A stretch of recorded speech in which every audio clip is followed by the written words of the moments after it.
ನಮಸ್ಕಾರ ಗೆಳೆಯರೇ, ನಮ್ಮೂರ ಜಾತ್ರೆಗಳು ಯೂಟ್ಯೂಬ್ ಚಾನೆಲ್ಗೆ ಸ್ವಾಗತ ಸುಸ್ವಾಗತ. ಶ್ರೀ ಕೆರೆಸಂತೆ ಮಹಾಲಕ್ಷ್ಮಿ ಅಮ್ಮನವರ ಜಾತ್ರಾ ಮಹೋತ್ಸವ, ಕೆರೆಸಂತೆ, ಸಿಂಗಿಟಿಗೆರೆ ಹೋಬಳಿ, ಕಡೂರು ತಾಲೂಕು. ನೋಡ್ತಾ ಇದ್ದೀರಾ ದೇವಸ್ಥಾನ, ಮಹಾಲಕ್ಷ್ಮಿ ಅಮ್ಮನವರ ದೇವಸ್ಥಾನ. ನಾವಿವಾಗ ದೇವಸ್ಥಾನದ ಒಳಭಾಗದಲ್ಲಿದ್ದೇವೆ. ನೋಡ್ತಾ ಇದ್ದೀರಾ ಗರ್ಭಗುಡಿಯಲ್ಲಿ ಶ್ರೀ ಮಹಾಲಕ್ಷ್ಮಿ ಅಮ್ಮನವರು ಆಸೀನರಾಗಿದ್ದಾರೆ. ನೋಡ್ತಾ ಇದ್ದೀರಾ ಗರ್ಭಗುಡಿಯಲ್ಲಿ ಮಹಾಲಕ್ಷ್ಮಿ ಅಮ್ಮನವರು. ನಮಸ್ತೇಶು ಮಹಾಮಾಯೆ ಶ್ರೀಪೀಠೇಶ್ವರ ಪೂಜಿತೆ ಚಂಗಚಕ್ರ ಗದಾಸ್ತೆ ಮಹಾಲಕ್ಷ್ಮಿ ನಮೋಸ್ತುತೆ. ಈ ತಾಯಿಯನ್ನು ಜನರು ಮಹಾಲಕ್ಷ್ಮಿ, ಲಕ್ಕಮ್ಮ, ಲಕ್ಷ್ಮೀದೇವಿ ಅಂತ ಕರೀತಾರೆ. ಶ್ರೀ ಅಮ್ಮನವರ ಜಾತ್ರಾ ಮಹೋತ್ಸವವು 2 ದಿವಸಗಳ ಕಾಲ ನಡೆಯಿತು. ಗುರುವಾರ ರಾತ್ರಿ 9 ಗಂಟೆಗೆ ಶ್ರೀ ಲಕ್ಷ್ಮೀದೇವಿ ಜನಾರ್ದನ ಸ್ವಾಮಿಯವರ ಕಲ್ಯಾಣೋತ್ಸವ ನಡೆಯಿತು. ಹಾಗೆಯೇ ಗುರುವಾರ ಬೆಳಗಿನ ಜಾವ ಶ್ರೀ ವಿಷ್ಣು ಕಾರ್ತಿಕೋತ್ಸವ ನಡೆಯಿತು. ಶುಕ್ರವಾರ ಮಧ್ಯಾಹ್ನ 1 ಗಂಟೆಗೆ ಮಹಾಲಕ್ಷ್ಮಿ ಅಮ್ಮನವರ ದಿವ್ಯ ಮಹಾರಥೋತ್ಸವ ಜರುಗಿತು. ಈ ದೇವಸ್ಥಾನವು ಬಾಣಾವರ ಕಡೂರು ಹೋಗುವ ಮಾರ್ಗದಲ್ಲಿ ಬಾಣಾವರದಿಂದ 8 ಕಿಲೋಮೀಟರ್ ದೂರದಲ್ಲಿದೆ. ಹೇಮಗಿರಿ ಮಲ್ಲಿಕಾರ್ಜುನ ಸ್ವಾಮಿ ದೇವಸ್ಥಾನದಿಂದ 1 ಕಿಲೋಮೀಟರ್ ದೂರದಲ್ಲಿದೆ. ಹಾಗೆ ಕಾಲಭೈರವೇಶ್ವರ ಸ್ವಾಮಿಯವರು ಸಹ ಈ ದೇವಸ್ಥಾನದ ಒಳಭಾಗದಲ್ಲಿ ಕಾಣಬಹುದಾಗಿದೆ. ಈ ದೇವಸ್ಥಾನವು 2-3 ವರ್ಷಗಳ ಹಿಂದೆ ನವೀಕರಣಗೊಂಡು ಜೀರ್ಣೋದ್ಧಾರವಾಗಿದೆ. ಹಾಗೆ ಶ್ರೀ ಮಹಾಲಕ್ಷ್ಮಿ ಅಮ್ಮನವರ ದೇವಸ್ಥಾನದ ಪಕ್ಕದಲ್ಲೇ ಶ್ರೀ ಶಂಭುಲಿಂಗೇಶ್ವರ ಸ್ವಾಮಿಯವರ ದೇವಾಲಯವೂ ಇದೆ. ನೋಡ್ತಾ ಇದ್ದೀರಾ, ಪಕ್ಕದಲ್ಲೇ ಕಾಣ್ತಾ ಇದೆ. ಹಾಗೆ ಈ ಶಂಭುಲಿಂಗೇಶ್ವರ ಸ್ವಾಮಿ ದೇವಾಲಯದಲ್ಲಿ ಕದಲೆಯನ್ನು ಕಟ್ಟಿದ್ದಾರೆ. ಇಲ್ಲಿ 908ನೇ ವಿಷ್ಣು ಕಾರ್ತಿಕೋತ್ಸವ ನಡೆಯುತ್ತೆ. ಗುರುವಾರ ಬೆಳಗಿನ ಜಾವ ನಡೆಯುತ್ತೆ. ನೋಡ್ತಾ ಇದ್ದೀರಾ, ಈ ಶಿವಲಿಂಗ ಒಳಗಡೆ ಇದೆ. 908ನೇ ವರ್ಷದ ವಿಷ್ಣು ಕಾರ್ತಿಕೋತ್ಸವ ಅಂದರೆ 900 ವರ್ಷಗಳ ಇತಿಹಾಸ ಇದೆ. ಅಮ್ಮನವರ ದೇವಸ್ಥಾನದಲ್ಲಿ ಮೊದಲಿಗೆ ವಿಷ್ಣು ಕಾರ್ತಿಕೋತ್ಸವ ನಡೀತಾ ಇತ್ತು. ಅಮ್ಮನವರ ಕೋರಿಕೆಯಂತೆ ಭಕ್ತಾದಿಗಳೆಲ್ಲ ಸೇರಿ ಶ್ರೀ ಮಹಾಲಕ್ಷ್ಮಿ ಅಮ್ಮನವರಿಗೆ ನೂತನ ದಿವ್ಯ ರಥೋತ್ಸವವನ್ನು ಸುಮಾರು 2-3 ವರ್ಷಗಳ ಹಿಂದೆ ಅಮ್ಮನವರಿಗೆ ಸಮರ್ಪಿಸಿ, ಅಂದಿನಿಂದ ವಿಷ್ಣು ಕಾರ್ತಿಕೋತ್ಸವ ಆದ ನಂತರ ಅಮ್ಮನವರ ಮಹಾದಿವ್ಯ ರಥೋತ್ಸವ ನಡೀತಾ ಬಂದಿದೆ. ನೋಡ್ತಾ ಇದ್ದೀರಾ, ಅಮ್ಮನವರ ದೇವಾಲಯ ವಿದ್ಯುತ್ ದೀಪಾಲಂಕಾರದಿಂದ ಕಂಗೊಳಿಸ್ತಾ ಇದೆ.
ಶ್ರೀ ಮಹಾಲಕ್ಷ್ಮಿ ಅಮ್ಮನವರ ಕಲ್ಯಾಣೋತ್ಸವವು ಮಲ್ಲಿಕಾರ್ಜುನ ಸ್ವಾಮಿಯವರ ದೇವಾಲಯದಲ್ಲಿ ನಡೆಯಿತು.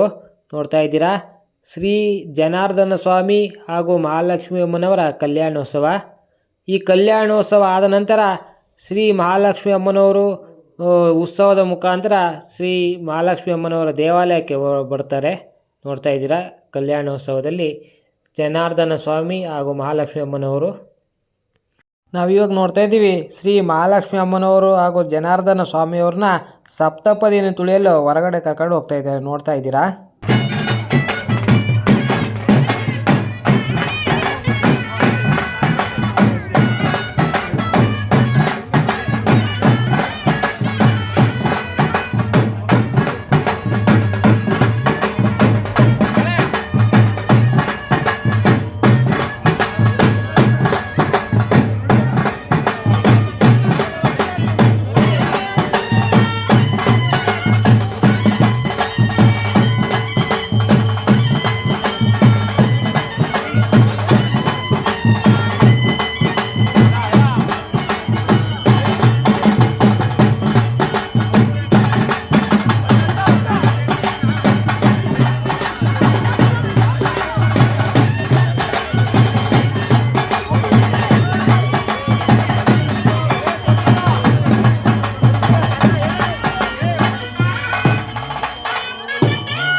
ಶ್ರೀ ಮಹಾಲಕ್ಷ್ಮಿ ಅಮ್ಮನವರ ಕಲ್ಯಾಣೋತ್ಸವ ಆದ ನಂತರ ದೇವರ ಉತ್ಸವ ಬರ್ತಾಯಿದೆ, ನೋಡ್ತಾ ಇದ್ದೀರಾ. ಶ್ರೀ ಮಹಾಲಕ್ಷ್ಮಿ ಅಮ್ಮನವರು, ಜನಾರ್ದನ ಸ್ವಾಮಿಯವರು ಹಾಗೂ ಶ್ರೀ ಮಲ್ಲಿಕಾರ್ಜುನ ಸ್ವಾಮಿಯವರ ಉತ್ಸವವು ಬರ್ತಾ ಇದೆ, ನೋಡ್ತಾ ಇದ್ದೀರಾ. ಶ್ರೀ ಅಮ್ಮನವರ ಉತ್ಸವವು ಊರ ಪ್ರಮುಖ ಬೀದಿಗಳಲ್ಲಿ ಹೋಗಿ ಅಲ್ಲಿ ಪೂಜೆ ಮಾಡಿಸ್ಕೊಂಡು ಅಮ್ಮನವರ ದೇವಾಲಯಕ್ಕೆ ಹೋಗುತ್ತೆ. ಅಲ್ಲಿ ಹೋಗಿ ಕದಲಿ ಪೂಜೆ ನಡೆಯುತ್ತೆ, ದೀಪೋತ್ಸವ ನಡೆಯುತ್ತೆ ಬೆಳಗಿನ ಜಾವ, ನೋಡ್ತಾ ಇದ್ದೀರಾ. ಊರ ಪ್ರಮುಖ ಬೀದಿಯಲ್ಲಿ ಅಮ್ಮನವರ ಉತ್ಸವವು ಪೂಜೆಗೆ ಹೋಗ್ತಾ ಇದೆ.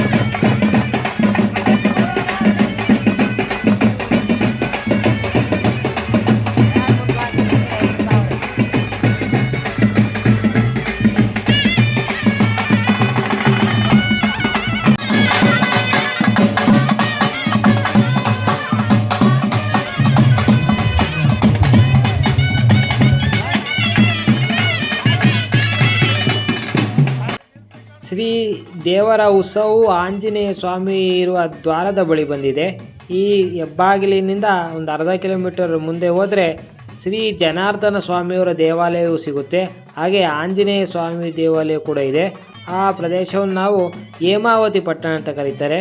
ಇತಿಹಾಸ ಪ್ರಸಿದ್ಧ ಹೇಮಾವತಿ ಪಟ್ಟಣದಲ್ಲಿ ಶ್ರೀ ಜನಾರ್ದನ ಸ್ವಾಮಿ ಹಾಗೂ ಆಂಜನೇಯ ಸ್ವಾಮಿಯವರ ದೇವಾಲಯ ಕೂಡ ಇದೆ, ನೋಡ್ತಾ ಇದ್ದೀರಾ. ದೇವರ ಉತ್ಸವ ಈಗ ಮಹಾಲಕ್ಷ್ಮಿ ಅಮ್ಮನವರ ದೇವಾಲಯದ ಬಳಿ ಹೋಗ್ತಾ ಇದೆ. ವಿದ್ಯುತ್ ದೀಪಾಲಂಕಾರದಿಂದ ರಥಬೀದಿ ಕಂಗೊಳಿಸ್ತಾ ಇದೆ, ನೋಡ್ತಾ ಇದ್ದೀರಾ ನೀವು.